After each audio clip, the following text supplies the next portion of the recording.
high tech. And everyone was concerned that Canada, we would have a problem with it, but staff, again, pulled it off. And we not only had a great high tech, we had the best high tech.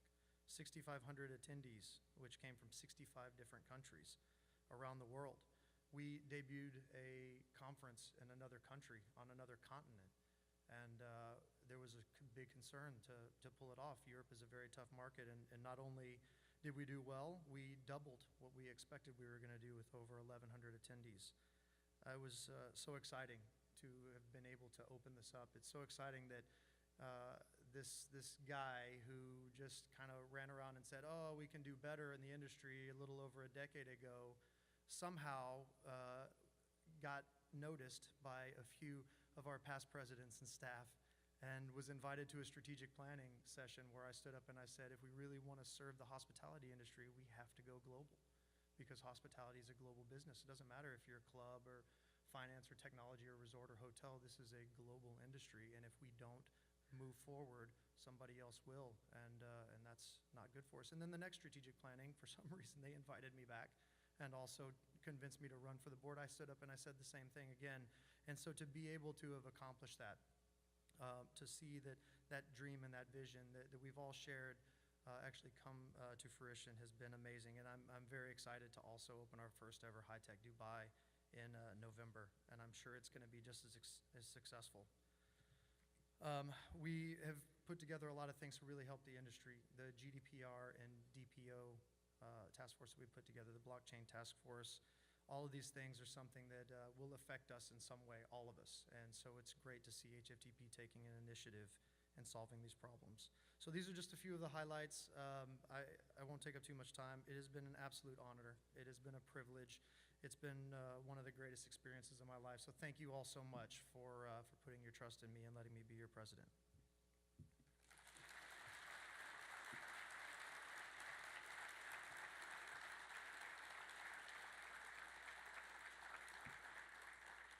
Now please join me in welcoming back Frank Wolf for his CEO's report.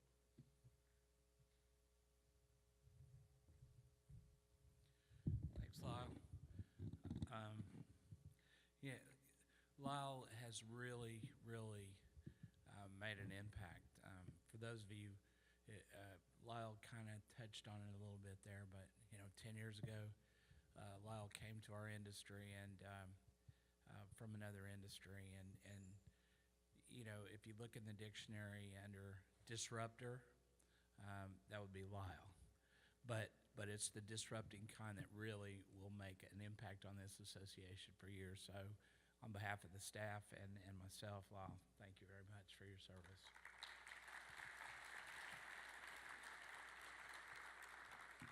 So as the team has said today, we've had a phenomenal year.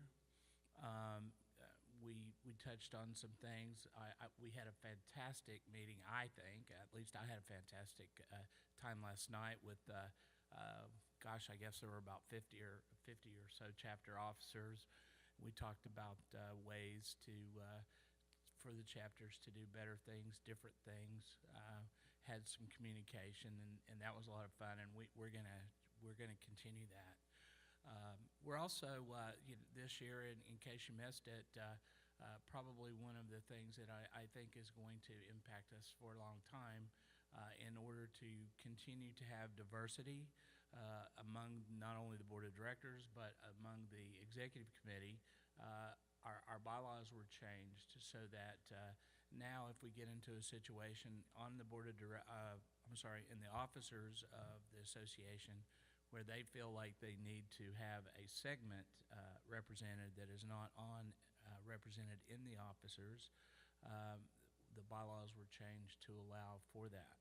So for the first time ever, we have an executive committee advisor, and that's Jill Burnett to represent the club segment, because as things worked out, we needed some more club input on the executive committee. Certainly, this has been a great meeting so far this week. We're fortunate to have so many people attend. Unfortunate that we've had so many disasters, not only this year, but certainly in the last couple of months, that has pretty much decimated parts of the country. And I do want to encourage everybody, if you were not 65th anniversary convention has been or the 65th year and the 45th year of high tech. It's been just phenomenal. One of the things that we talked about yesterday with the chapter leadership, but certainly need to mention here is that HFTP is doing everything that we possibly can to generate more revenue sources to continue your benefits, so that we don't have to raise dues. And one of the things that you may have noticed in the report, although we're below break even, we're certainly not raising any of your dues for membership.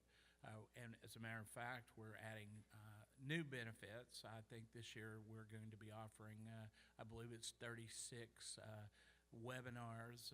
So for those who don't have a chance to travel or need continuing education, we're adding those as a result of some of the feedback that we got from our strategic planning session. We're also adding the Club Summit, which Scott mentioned, because we have a real need for our club members to work on some projects together, and that's going to be a great time in New Orleans in March.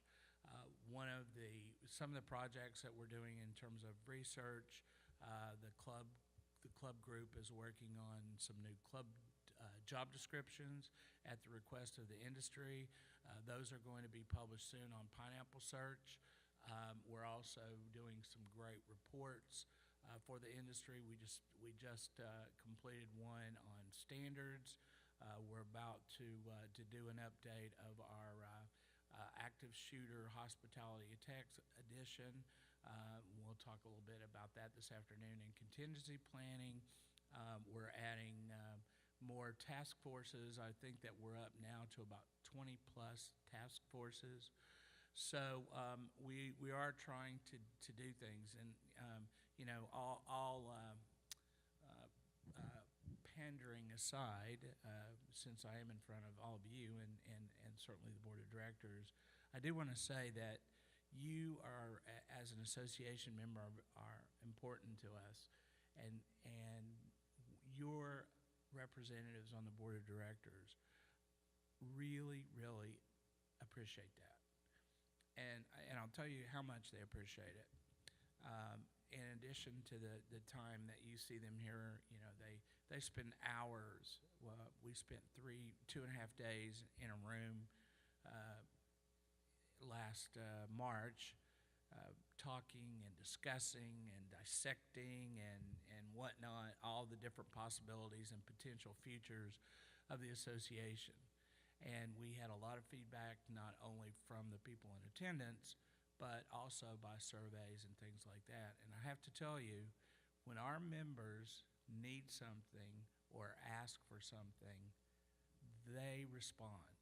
I have a lot of colleagues, over the years in this business, and we talk about, when we have our conventions, we talk about how our boards operate and a lot of the boards and associations, they have a fiduciary responsibility to do what they think is right. And sometimes, even though their members say, well, we need things, they don't think it's right. So, sometimes they give lip service. But your board of directors, they respond. And, and for them, some of you who've been with us since for a long time, one thing that's not been mentioned at this convention is that this is the 20th anniversary of our name change. And some people don't even remember that we had a name before. But we do, and we did. And, at that time, I remember John Cahill and Andy Madursky from the Harvard Club and, a lot of our officers and directors and chapter presidents. And at the time, we weren't sure if it was going to work. And 20 years later, it has worked, and, we are able to fund things that we've never been able to fund before. And although if it were up to me, I wish that we could give away chapter dues and give away membership dues, and we could invite everybody to come in. But in obviously we have to have money to operate. So in the absence of that, we try to keep our dues as low as possible. And unlike other associations, you may not be aware, maybe you are, but they can nickel and dime you to death. You get a membership, and then if you want to do a webinar in the world working for you, uh, and they are engaged. They love their jobs. Unfortunately, for us, we are in a position now where we've gotten a number of staff that cannot attend our meetings. But in addition to the 9 here, we have several back home in Austin, and we have some in Maastricht, and we have some in London, and we have some in Houston, and we will soon have an office, a research center in Dubai. So we'll have around the world research, which we do. And finally, in closing, I want to recognize that another anniversary that we have this year is the very first research center that we opened at the University of Houston 15 years ago, and was opened by Tanya Venegas. And Tanya, will you stand up, please?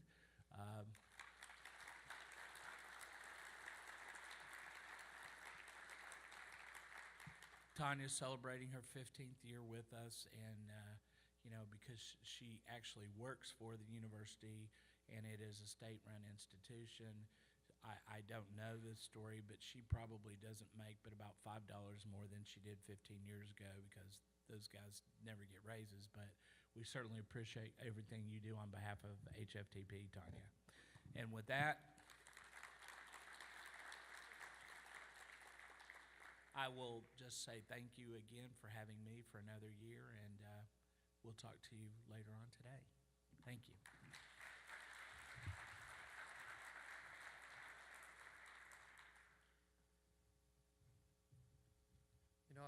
I always say this, but I just want to say it again, that it really is wonderful to be a part of something and a part of an association that does things for the right reasons.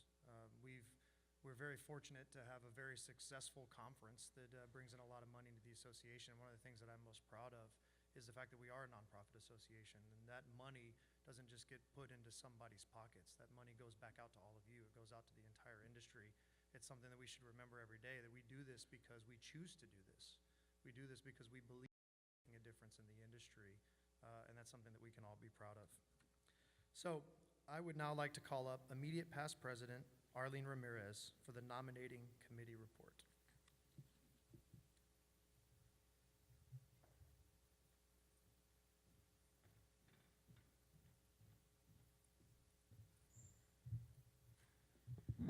One last time. Each year, HFTP members are invited to apply for available positions on the HFTP Global Board of Directors. The meticulous interviewing process that the nominating committee goes through to pick out new board members assures the association that the directors will succeed at leading HFTP. And it is a really difficult process because we have a lot of qualified applicants. Now the slate will be presented and voted on.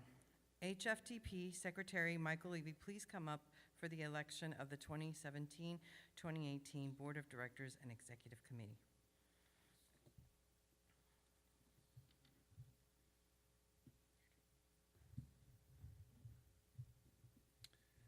Will the following individuals please stand when I call your name?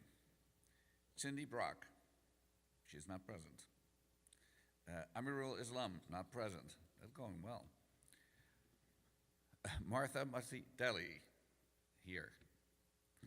And Justin Talon, also present. In accordance with Article 10, Section 3 of HFTP bylaws, I cast a single ballot and elect the 2017-18 slate of directors as duly elected in the HFTP Board of Directors. Now I will elect the executive committee members. Thank you.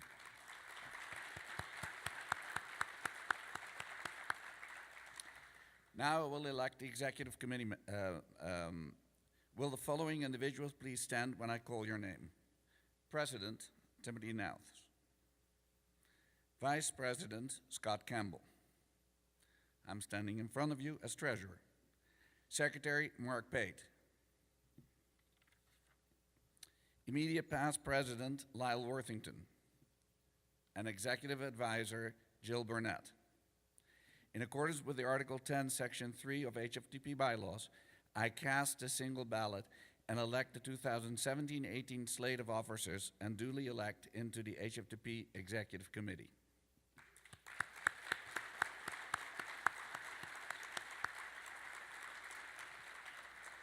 The 2017-18 Board of Directors will be installed at the HFTP Annual Tribute to Success tonight. This afternoon, and I hope to see you at the HFTP Annual Tribute to Success later tonight. Please don't forget to take a moment to view the items that have been donated to the HFTP Helps silent auction, which will be on display in the rotunda. All proceeds will be donated to Camp Boggy Creek. Meeting adjourned.